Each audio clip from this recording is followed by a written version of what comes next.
Readings on Humility by St. Francis de Sales, from An Introduction to the Devout Life. Chapter 4. External Humility. "Borrow empty vessels, not a few," said Eliseus to the poor widow, "and pour oil into them. And before we can receive the grace of God into our hearts, they must be thoroughly empty of all self-glory.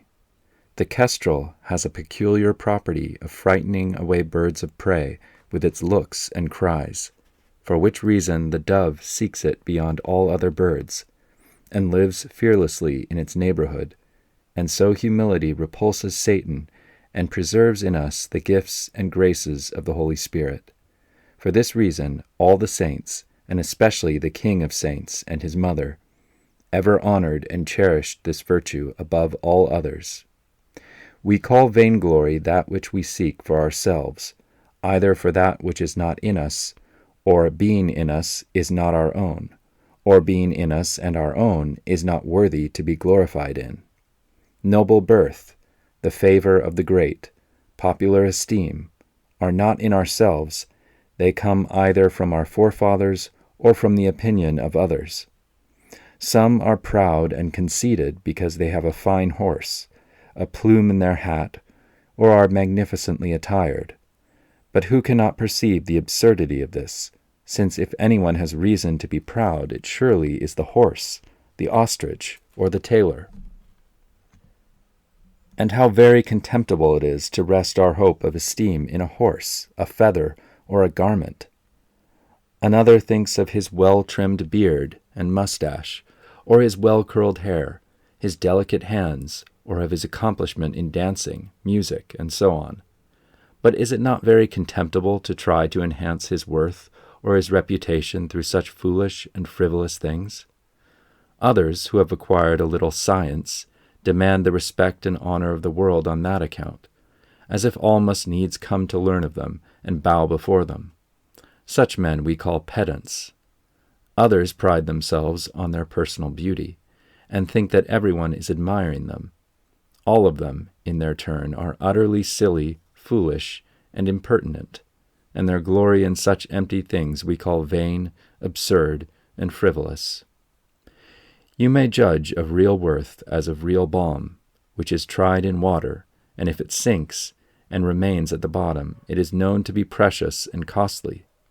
And so in order to know whether a man is really wise, learned, generous, and noble, observe whether his gifts make him humble, modest, and submissive. If so, they are genuine. But if they float to the surface and would fain display themselves, be sure that in proportion as they make a show, so are they less worthy. Those pearls which are formed or fed in the wind and thunder leave only a pearly shell without any substance, and so those virtues and attractive qualities which have their root and support in pride, self-sufficiency, and vanity, have but the outward show of excellence, and are without sap, marrow, or solidity. Honor, rank, and dignity are like the saffron, which flourishes and increases most when it is trodden underfoot. All the value of beauty is gone when its possessor is self-conscious. To be pleasing, it should be forgotten, and science becomes contemptible when it is puffed up and degenerates into pedantry. If we are punctilious about rank, title, and precedence, we both lay our claims open to investigation and contradiction, and render them vile and despicable. For that honor which means something when willingly offered becomes contemptible when it is sought after, demanded, or exacted. When the peacock displays his gorgeous plumes, he lays bare also all his deformities, and those flowers, which are beautiful in their native soil, soon wither if we handle them. And as they who inhale the mandragora from afar off, and for a brief space, find it very delicious, but those who inhale it near and for long become drowsy and ill, so worldly honors are acceptable to him who receives them indifferently, without resting in them or seeking them eagerly. But they become very dangerous and hurtful to him who clings to and takes delight in them. The desire and pursuit of virtue tend to render us virtuous, but the desire and pursuit of honors tend to make us odious and despicable. A really great mind will not waste itself on such empty goods as rank, honor, and form. It has higher pursuits, and leaves these for the weak and vain. He who can procure pearls will not be satisfied with shells, and those who aim at virtue do not trouble themselves about honors. Of course, each man may enter into and remain in his own sphere without lack of humility, so long as he does it with indifference and without effort.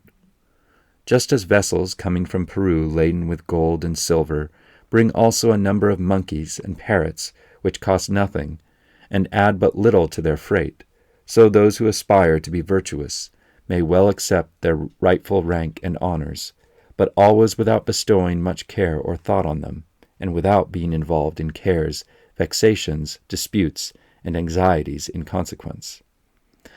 I am not alluding here to those invested with public dignities, nor to special and important occasions, in which everyone is bound to maintain a fitting dignity with prudence and discretion, combined with charity and courtesy. Chapter 5. Inward Humility. But you, Philothea.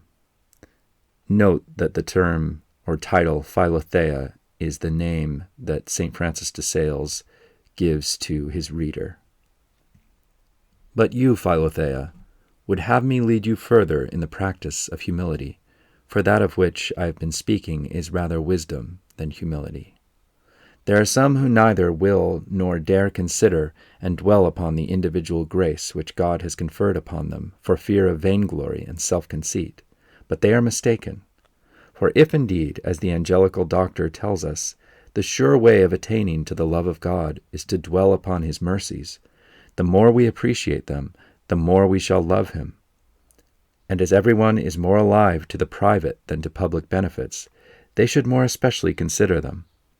Assuredly, nothing can so humble us before the compassion of God as the abundance of his mercies, nothing so humble us before his justice as the abundance of our misdeeds. Let us reflect upon all he has done for us, and all we have done against him. And as we count over our sins in detail, even so let us count over his mercies. We need not fear to be puffed up with the knowledge of what he has done for us, if we keep well before us the truth that whatever good there may be in us is not of us. Though a mule is laden with the precious and perfumed treasures of a prince, is it not still a clumsy, filthy beast? What hast thou that thou didst not receive? And if thou didst receive it, why dost thou glory, as if thou hadst not received it? On the contrary, a lively consciousness of mercies received makes us humble, for such knowledge gives birth to gratitude. But if in the consideration of God's grace any vanity were to slip in, we should find an infallible remedy in the remembrance of our ingratitude, our imperfections, our weakness, and if we reflect on what we have done without God, we shall require no further proof that what we do when he is with us is not of ourselves or of our own strength. We shall rejoice in it certainly, and rejoice because we have done it, but we shall give all the glory of it to God, who is its author. Thus the Blessed Virgin declared what great things God had done in her, but only in order to humble herself and exalt him. My soul, she says, doth magnify the Lord, because he that is mighty hath done great things to me. Sometimes we profess that we are not, that we are weakness itself, and the very offscouring of the earth. But we should be ill-pleased to be taken at our word, and generally esteemed according to what we say. On the contrary, we pretend to fly and hide ourselves in order to be followed and searched after. We pretend that we should be amongst the humble and take the lower place, but it is in order the better to go up higher. True humility does not affect to be humble, and makes few lowly speeches, for she not only desires to hide other virtues, but above all to hide herself. And if it were lawful for her to lie, or deceive or offend others, she would appear outwardly proud and haughty, so as to conceal her real self, and live unknown and in concealment.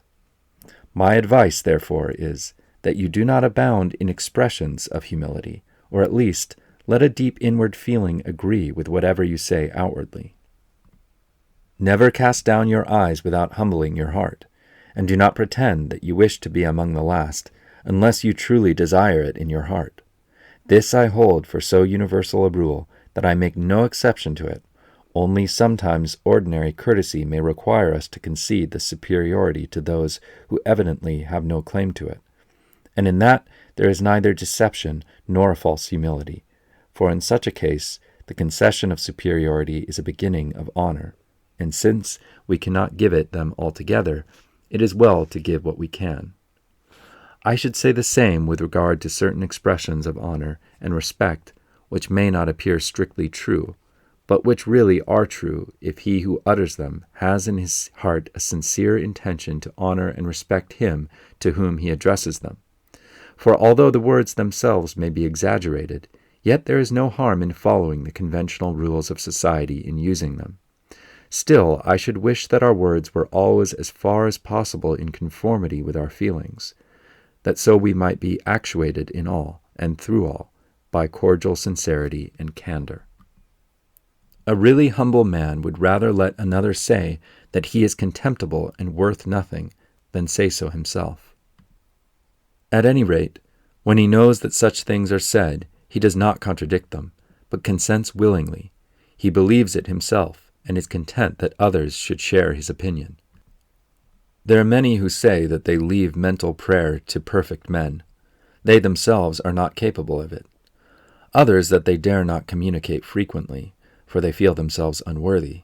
Some say that they fear to disgrace religion if they pretend to it, by reason of their frailty and sinfulness. Or they refuse to devote their talents to the service of God and their neighbor, because they say that, knowing their weakness, they fear lest they be puffed up if they do any good thing, and so in doing good to others, they injure themselves. All these excuses are deceptive, not only false humility, but evil, inasmuch as they seek tacitly and secretly to find fault with the things of God, or at least to cover their own self-love, indolence, and evil disposition under the cloak of humility. Ask thee a sign of the Lord thy God, either unto the depth of hell, or unto the height above, said the prophet Achaz. But Achaz said, I will not ask, and I will not tempt the Lord. O wicked man, he feigns a deep reverence for God, and under pretense of humility refuses to seek the grace proffered by his divine mercy. Could he not perceive that to refuse God's favors is mere pride, that his gifts must be gratefully received, and that true humility lies in obeying him and following his will to our utmost? And his will is that we be perfect, uniting ourselves to him, and imitating him to the utmost of our capacity. The proud man who trusts in himself may well fear to undertake anything, but the humble are bold in proportion as they feel their own insufficiency, and as they count themselves weak, they acquire strength, because all their reliance is in God, who delights to magnify his omnipotence in our weakness, and to exalt his mercy upon our misery. We may then humbly and devoutly presume to undertake all that may be judged proper for our advancement by those who guide our souls. Nothing can be more foolish than to fancy we know what we do not know, and no vanity is more contemptible than that which affects knowledge which it does not really possess. For myself, I would neither boast of what I do know, nor pretend to be more ignorant than I am. When charity requires, you should impart freely and gently whatever is necessary for your neighbor's instruction, or may serve to comfort and help him. For although humility conceals her gifts in order to their preservation, she is always ready to produce them when charity requires it, thereby strengthening, enlarging, and perfecting them. In this, humility resembles that tree of Tylos, which at night folds up and conceals its beautiful flowers, opening them again to the rising sun. For which reason the inhabitants of that island say that the flowers sleep at night. So humility enfolds and conceals all our virtues and human perfections, producing them only at the call of charity, which is not an earthly but a heavenly virtue, not a moral but a divine perfection, and the very sun of all the other virtues, over which she should always preside. and therefore such humility as is opposed to charity is undoubtedly spurious. I would neither affect wisdom nor folly, for if humility forbids me to affect wisdom, simplicity and honesty forbid me to affect folly.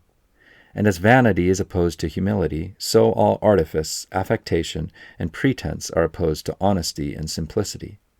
Nor because certain eminent servants of God have assumed a garb of folly must we think to imitate them, the inducing causes of their actions being so rare and extraordinary that they cannot be any example to us.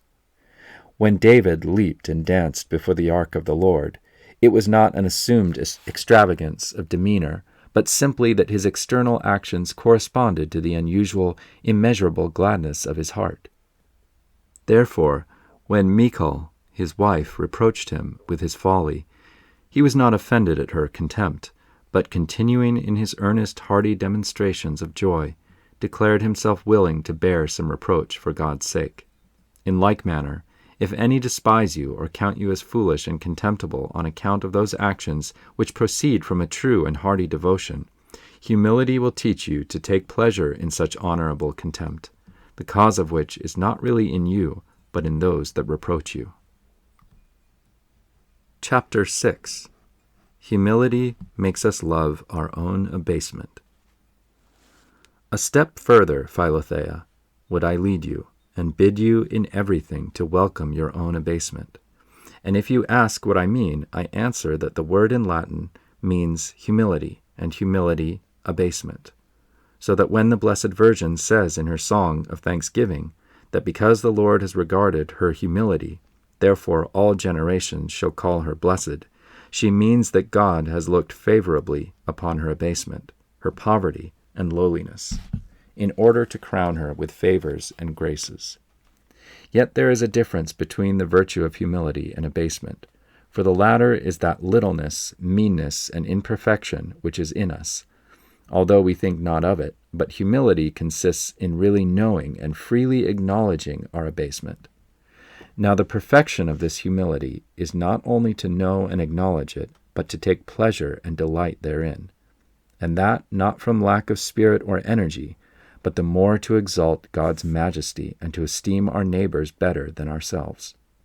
The better to explain this duty to which I exhort you, I would have you remark that of the ills under which we labor, some are abject and others honorable. Now, many are ready to endure these last, but few willingly submit to the former. For instance, take a devout hermit, whose garments are tattered and himself cold and needy. Everyone honors him, whilst they pity his sufferings. But if a poor mechanic, a needy gentleman, endures the same, he is despised and ridiculed, and so his poverty becomes abject. If one bound by vows of obedience receives meekly a sharp rebuke from his superior, or a child from his parent, it is called mortification. Obedience, goodness. But if a man or woman of the world bears the same mortification meekly, it is called cowardice and want of spirit, albeit borne for the love of God. This again, then, is an abject endurance. One person has a sore on his arm, another on his face. The one suffers only from the disease, the other has in addition to endure disgust and aversion and abasement. What I say, then, is that we must learn not only to love our burden, which is done by the virtue of patience, but also to love its attendant abasement, which is done by the virtue of humility. Again, some virtues involve abasement, and some involve honor.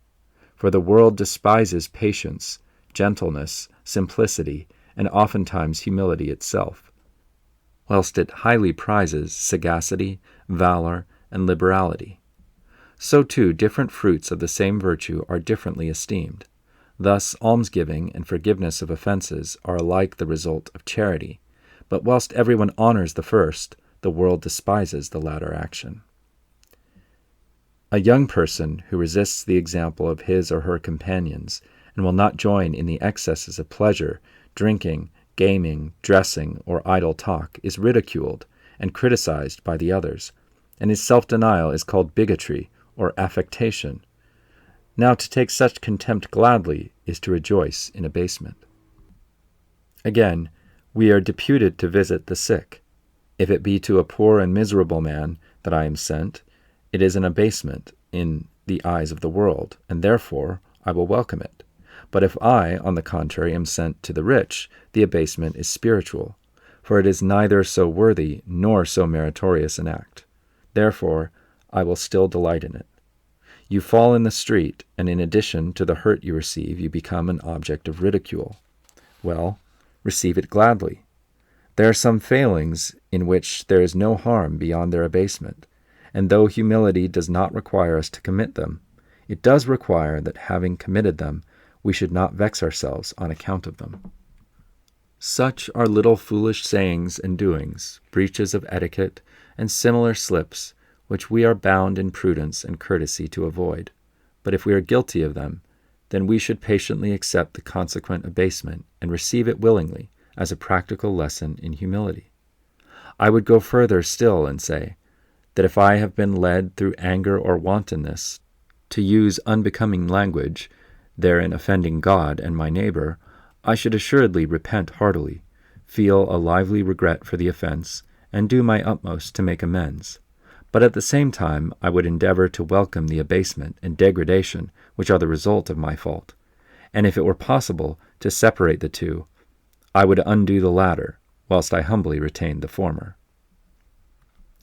But although we welcome the humiliation which comes to us from our defects, we must not omit to remedy these as far as may be by all fair and legitimate means, especially when they are of consequence. If I have got disease in my face, I would seek its cure, but not forget the humiliation I have endured. If I have done something which offends no one, I will make no excuse, for although I was wrong, the evil is temporary, and I will not set aside the degradation which is entailed. But if out of carelessness or foolishness I have given cause of offense or scandal to anyone, I will repair my fault with a sincere excuse, for the mischief is lasting, and charity obliges me to undo it. So occasionally charity requires us to remedy this abasement for our neighbor's sake, who might be injured by our loss of reputation. But in such a case, whilst we conceal our degradation from the eyes of others, we must treasure it up in our own heart, and not lose the lesson it teaches. If you ask me what are the most profitable humiliations, I reply that undoubtedly those will do us most good and serve God best, which are accidental or attendant upon our position in life, because these we do not seek for ourselves, but receive them as God sends them, and His choice is always better than ours. But if we must choose, no doubt the greatest are the best, and those are greatest which are most opposed to our natural inclinations, always supposing them suitable to our condition in life. For I say once for all that our own will and preferences hinder and lessen almost all our virtues. Ah, who can teach us to say with the royal psalmist, I have chosen to be an abject in the house of my God, rather than to dwell in the tabernacles of sinners? None can teach us that holy lesson save Him who, to exalt us, lived and died, the scorn of men and the outcast of the people. I have said to you many things which will seem hard as you read them, but if you practice them, they will be sweet to you as sugar and honey. Chapter 7. How to preserve a good reputation together with the practice of humility. Men do not receive praise, honor, and glory for ordinary virtues, but for something extraordinary. By praise, we seek to induce others to value the merit of someone. By honor, we show that we value it ourselves. And glory I hold to be the brilliant reputation ensuing upon collective praise and honor. So that if honors and praises resemble precious stones, the union of many produces, so to say, an enamel of glory.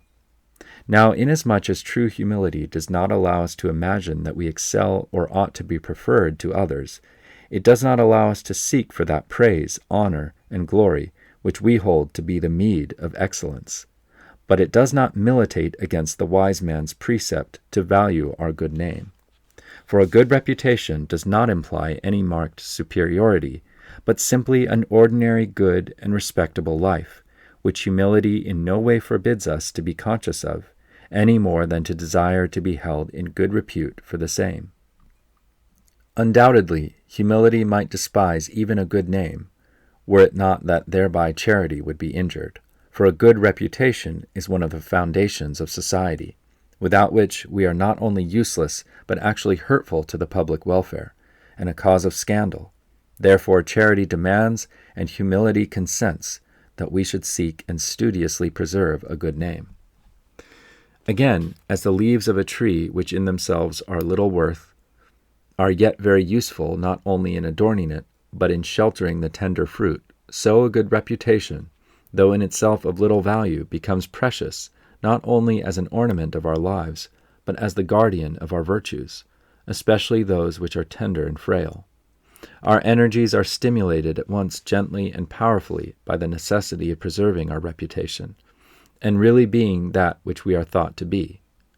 Let us then strictly watch over our virtues, because they are pleasing to God, who is the first and chief end of all our actions. And as those who preserve fruits not only prepare them, but put them into vessels suitable for their preservation, so whilst divine love is the principal guard of our virtues, we may safely add the further protection of a good reputation. But we must not be over-eager or over-careful concerning it, for those who are so very sensitive about their reputation are like people who are always taking medicine for every trifling indisposition. They intend to preserve their health, whilst really they ruin it. And those who are so delicate about their reputation lose it altogether. For this excessive sensitiveness makes them uneasy, touchy, and insupportable to others, provoking the malice of slanderers. As a general thing, self-control and contempt for calumny and evil reports are more successful remedies than resentment, disputes, and revenge. Calumny dies away under contempt, but irritation seems half to verify it. The crocodile hurts only those who fear it, and neither will calumny hurt any save those who take it to heart. An excessive fear of losing our good name implies want of reliance in that which is its principal foundation, the truthfulness of a good life. Those towns whose bridges are built of wood are always in dread of dangerous floods, but where the bridges are stone, they fear nothing but very unwanted inundations. So a truly Christian soul can afford to despise the vexations of evil tongues, but weaker men are forever fretted and aggrieved. Certainly, he who would fain stand well with everyone ends with standing well with no one. And he who is willing to be honored by those who are themselves corrupt and dishonorable deserves to lose his honor. A good name is like a signboard to indicate where virtue dwells. Therefore, in all things and everywhere virtue is to be preferred. If then it is said that because you are of a devout habit, you are a hypocrite, or if having forgiven an injury you are called a coward, take no heed of such things. They are the judgments of foolish, trifling people. And even if you were thus to lose your good name, still you are not justified in forsaking virtue, or in turning aside from its paths. For this would be to prefer mere foliage to fruit, that is to say, external gain to inward and spiritual good. We should be jealous of our good name, but not idolize it. And as we would not offend the eyes of good men, neither must we wish to please those who are bad. The beard is an ornament to men, and long hair to women. If it is all plucked out by the root, it will scarcely grow again. But if it be only cut or shaven, it will soon grow again and be yet stronger and thicker. And so if our reputation be cut or even closely shaved by the tongue of slander, which David compares to a sharp razor, we need not be disquieted. It will soon rise again, both more lovely than before and more substantial. But if we lose our reputation by our vices, our meanness, or our evil deeds, the root is plucked up, and we shall hardly ever recover it. The root of good reputation is goodness and probity, and whilst it remains in us, the honor due to it will ever spring up anew. We must forsake this idle conversation, this useless pursuit, this frivolous friendship, this foolish inclination, if they tarnish our good name. For it is worth more than all such empty gratifications. But if murmurs, vexations, or slanders arise because of our pious practices, our progress in devotion, and our pursuit after our eternal welfare, let us leave such cuts to bay the moon. For if indeed they are able to excite any unjust suspicion of our good name, and so cut the hair and shave the beard of reputation, it will soon grow again, and the razor of calumny will only strengthen our good fame as the pruning hook strengthens the vine, causing its fruit to abound and multiply. Let us keep our eyes fixed on our crucified Savior, and go on his service in simple-hearted confidence, with discretion and prudence. He will watch over our reputation, and if he permits it to be lost, he will restore it tenfold, or else cause us to advance in that blessed humility, one grain of which weighs more than all worldly honors. If we are unjustly blamed, let us calmly oppose the calumny with truth. But if it perseveres, let us persevere in our humility. For we cannot better protect our reputation than by trusting it wholly in the hands of God. Let us imitate St. Paul and serve God in good repute and evil repute, so that we may be able to say with David, "For thy sake have I borne reproach. Shame hath covered my face." There are some exceptions, such as horrible and infamous crimes, which no one should endure to have imputed to him falsely, and certain persons on whose good reputation the edification of others depends. In such cases, following the opinion of divines, that is, theologians, we must calmly seek reparation of the evil. End of the reading on humility by St. Francis de Sales from An Introduction to the Devout Life.